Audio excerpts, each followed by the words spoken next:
Hello. I've been coming to Paul's events for years, and it's a delight to have been asked to talk. So I hope I don't fuck it up. I think it's the Marcus Brown, who did the thing earlier about presenting. I did a big talk at the Silicon Beach event in Bournemouth in 2017, and just before I went on, he said, "I'm going to be sitting in the front row, and if you're shit, I'm going to slap you."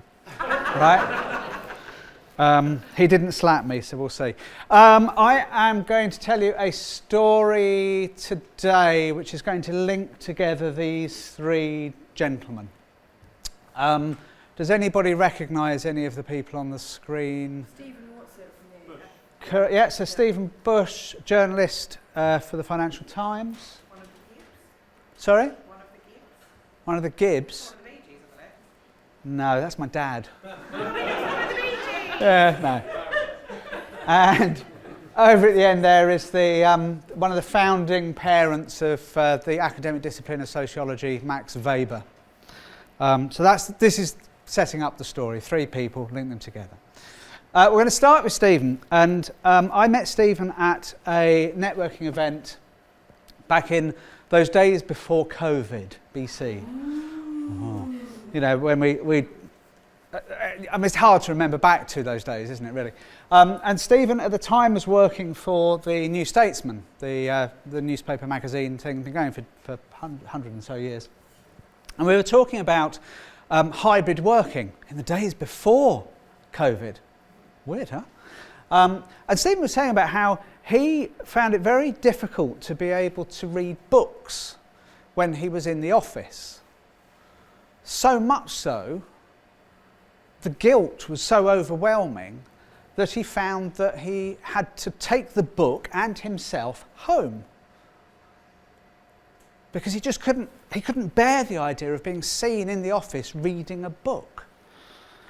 And this was slightly odd because his job at the time was a book reviewer for the New Statesman.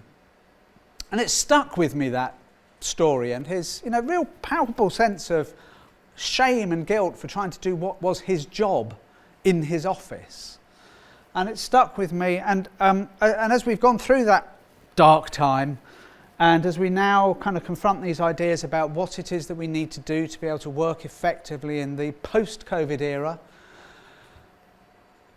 that sense of guilt has been something that I've been seeing again and again and again as holding us back from the very things that we need to do to be able to thrive in this new world of how we need to work. And to be able to explain that a bit, we need to go back to Herr Weber.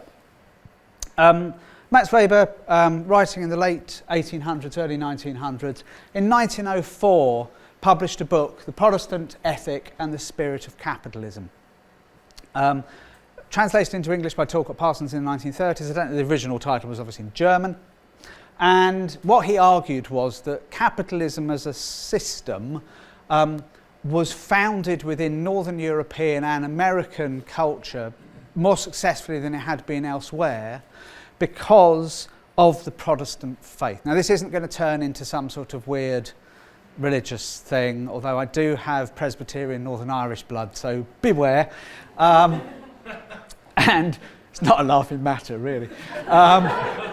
And one of the facets of this was that essentially in the Protestant work ethic, as you might have heard of it, the idea that if you work hard, you will go to heaven, and if you don't, you won't, and that hard work is equated with suffering. Work should be shit. And if it's not shit, you're not working hard enough. And in the early 1900s, there was lots of work that was shit. There was lots of work that was incredibly dangerous. There still is today. In the West, we're kind of sheltered from most of it now. But then, you were taking your life into your hands just going to work very often. And so there was a kind of confidence trick going on maybe between the capitalist structure and Protestantism, and making sure that everybody felt it's okay, it's shit, because you'll go to heaven in the end. But this is not the late 1800s, early 1900s today. But my sense is that this kind of culture is so deeply embedded in our society that we've still got all the guilt, but we don't understand it anymore because we've lost the faith. And this is why when you go into the office, you should say about how terrible it is you've got all these emails, and how awful it is that you've got back-to-back meetings, and how the commute was terrible, and how it's acceptable for the people at the top of these organisations in positions of unique privilege and complete, utter tone deafness to say, no, you're all going to go back to the office for 3 days a week because it's not supposed to be enjoyable. But we don't understand where any of it sits. Now, this is really kind of... I'm going to show most of my family in this presentation as well. This is my son, Milo. He is the artistic one of the family. This was taken a couple of years ago. He's 13 now. Next year, he'll have to make his GCSE choices. And he is already saying that he doesn't want to do art, even though he loves painting and drawing and creating things, because he has heard that doing GCSE art will remove his love of it. Right? Well, it might not be true, but that's what the rumours are. And that's tragic. But we are being taught and trained out of anything enjoyable as we get through school and into work, because it should be sufferance. And if you want evidence of that, take a group of middle managers, put them in front of a blank flip chart and tell them to draw something, and most of them will shit themselves. Because there's only a few of us who have been told that we have the right to be able to draw. We call them creatives, although many creative jobs are not at all creative. And everybody else is told that something like drawing is not work-like. And so, especially if you find it enjoyable, you shouldn't be doing that. Draw a flow chart instead. That's acceptable. Because we're being driven into this thing where things that we should need to be doing to be able to be effective in work, we feel guilt about because of that weird stuff that we don't understand anymore because we're not religious anymore. It's really weird. A couple of years ago, I and a dear friend of mine, Simon White, did a piece of work for a consulting firm that specialised in engineering consulting. And we've been brought in by their head of innovation to be able to help some people whose job was to be able to consult around wastewater, i.e. people whose day job was dealing with shit, literally, to be able to come up with innovative ideas to how they could digitise and come up with new propositions for their clients. Simon and I came up with this wonderful idea, the Creativator, right? You could fill in your ideas on cards, you'd spin the thing, you'd end up with a randomised input using that sort of pattern matching that Sarah was just talking about, epiphania. And the person who brought us in, the head of innovation, went, oh, they won't do that. No, it's too out there. In the end, we compromised. We put a post-it note over the third reel to make it not too random. The people doing it loved it. But when you've got somebody who's in charge of innovation in an organisation trying to innovate, saying, don't be that innovative, don't be that playful, don't have that much fun, there's something weird going on. And now, as we see everybody being told you have to go back to the office because to sanctify the water cooler, because that's where all the stuff that we don't do anymore happens. You need to be around the water cooler to praise the water cooler. Because you can't do any of that stuff outside of the office because the office is our natural inhabitants. That's where it wasn't from the fields of the Serengeti. No, it was from the office that we sprung, and it's the office that's our natural environment.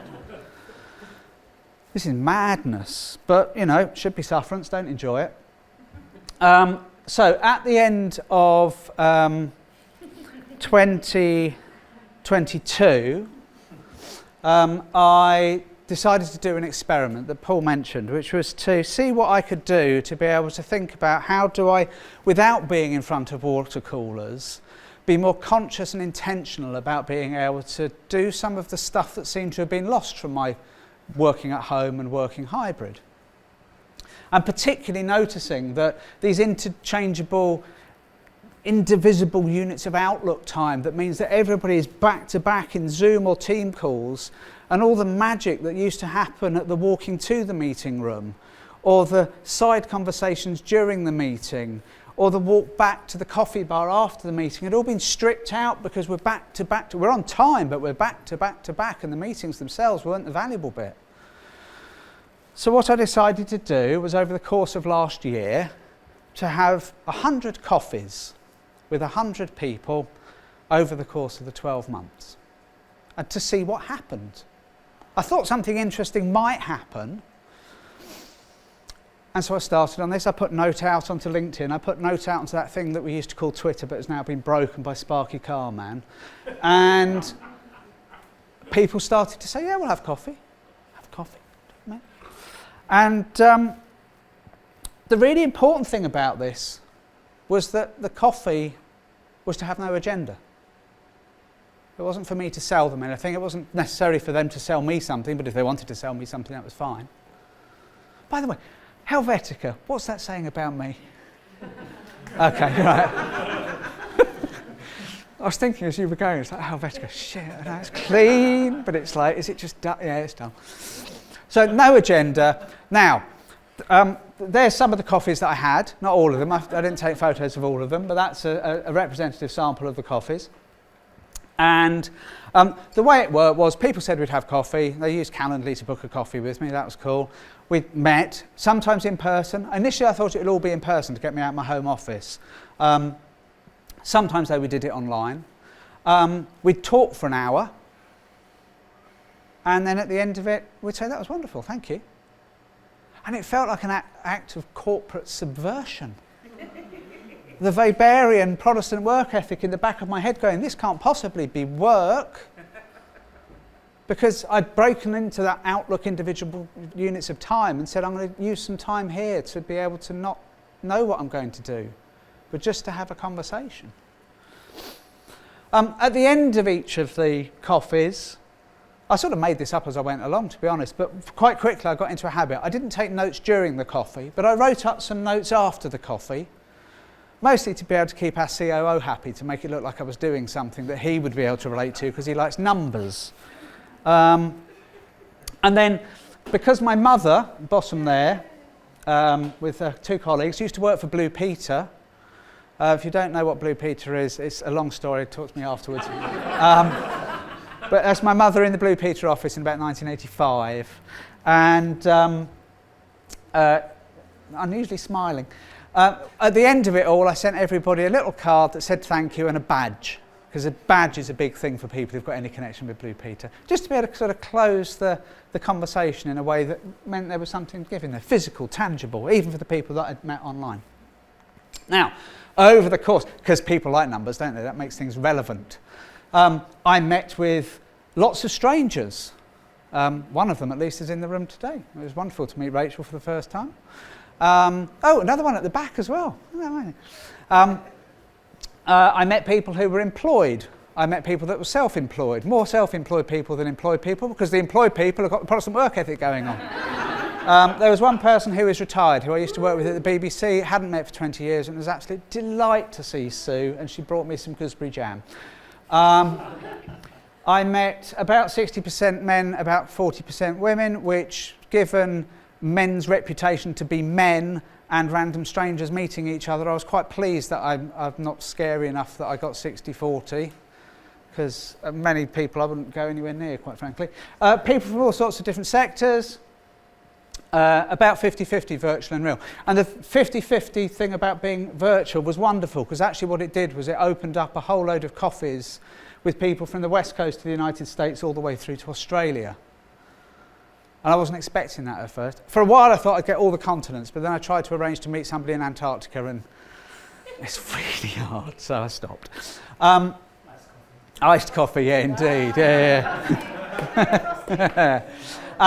So that was all great. You know, what did I learn? Well, actually, one thing I learned was, although during these coffees, there were many coffees in coffee bars where I thought this would be so much better on a Zoom call because of the background noise and whatever. I never thought that on any of the Zoom calls. Actually, if you sit down and intentionally have an hour without agenda to sit down with somebody to have coffee on a Zoom call, it's just as good as doing it in person. But what I really learned out of all of this is how important it is to be able to find ways to be able to do serendipitous stuff, to just see what happens. You know, I've met a couple of people that may well turn into clients. I've met a number of people who may well become suppliers in the future. I met somebody and had a conversation which led to an entirely new pack of cards that I'm working on at the moment. That's another story. So I've created a business tarot deck out of a conversation I had in a cinema in the West End over coffee. How bonkers is that? But it also taught me that it's really hard for us to be able to overcome the guilt about doing this stuff, even though we really, really, really need to do it. Taking an hour out without agenda, without knowing what will come from it, without being able to say what is the measurable outcome, is an act of corporate heresy, particularly if you work in a big corporate. It's really hard to do this, except that's exactly what we need to do. So there we go. There's the story that ties together these three gentlemen. Oh, fuck, I've forgotten one. It's my dad. He's still got all that hair. He's not got a grey on his head. He's 81. He lets it grow out before I go up to visit him, just to be able to... I know, it is. No, it's not. It's taken. He knows how to keep his children in order, doesn't he? Well, one of them. My sister's wayward. One of the coffees I had was this guy, fascinating guy, James de Koven. He writes scripts and pieces for leaders at big tech companies on the West Coast. Fascinating man. And in part of our conversation, we talked about how he had a massive love of 1960s and 70s rock music from the UK. It's fascinating. And he said he was really fascinated about the environment in which these musicians grew up, the post-war era, when there was bomb damage all over the place and a country in a state of, decay, effectively. And he said, that's funny, James, because my dad, in the 1960s, he used to work for the BBC, where my parents met. Very touching. And he was working on the World Cup in 1966 at Goodison Park in Liverpool, the Everton ground. And when he was up there, he's got no interest in football, my father. So at the times when he wasn't working, he would take his camera, because he loved photography, and went out and took photos of Liverpool in 1966. And I'd taken some scans of these a few years back, and I said to James, you'd be interested in these, because they're amazing photos. And it tells a story of a place that is a very different, distant world from where we are today. But this is the place where the rock musicians were growing up. Fascinating stuff. So anyway, I found the pictures, sent an email to James, and when I was doing that, I thought, do you know what? I should stick this on somewhere, because these pictures are great. I should spread the word about this a bit. So I put it on Twitter. This is the last sensible and useful thing I did on Twitter, really. I've pretty much given up. 500,000 views later, and I got a call from the Liverpool Echo saying, could we do something with your dad's photos? I said, give him a call. Of course you can. And then a little bit later, I got a call from the BBC, and they said, can we put some of your dad's photos on the internet? I said, of course you can. So anyway, by having coffee, taking time out, serendipity, I sent my dad viral on the internet. Go, my dad. I'm up to 145 coffees because the coffee was always a bit metaphorical and the number is metaphorical. I'd love to meet more people for coffee, so if you'd like to sign up for coffee, calendly.com/Matt Ballantyne. It's just become sort of my working life now, apart from the job bit. So anyway, thank you very much.